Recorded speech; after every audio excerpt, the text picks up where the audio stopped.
2, 3. Καλησπέρα λοιπόν, με λένε Μελίτα και σήμερα αποφάσισα να κάνω την παρουσίασή μου στη μητρική μου γλώσσα, ώστε να δείτε και εσείς για πρώτη φορά πώς είναι να εκφράζομαι χωρίς να έχω κάποιο πρόβλημα.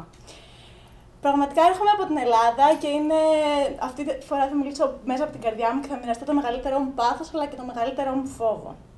Το μεγαλύτερό μου πάθος είναι να βοηθάω τους ανθρώπους. Μου αρέσει πάρα πολύ να είμαι μαζί με ανθρώπους και πιστεύω ότι μου δίνουν όλη την ενέργεια σε ό,τι κάνω. Γι' αυτό επενδύω πάρα πολλά στις σχέσεις που έχω μεταξύ τους και μου αρέσει να είμαι πάρα πολύ involved στο σχολείο και να κάνω πολύ μεγάλη εθελοντική εργασία.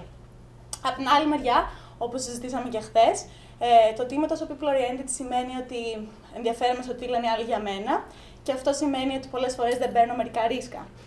Γι' αυτό πραγματικά περιμένω πάρα πολύ αυτή την ευκαιρία να βελτιωθώ σε αυτόν τον τομέα και μου αρέσει να παίρνω οποιοδήποτε μορφής feedback για να μπορέσω να γίνω ένας καλύτερος άνθρωπος. Περιμένω πολύ αυτή την ευκαιρία και πραγματικά ευχαριστώ πολύ για το χρόνο σας. You know, I should have known that this was going to be a hell of a class, because it is the only class in 23 years where actually 3 people have sent their group members before anybody gave a damn.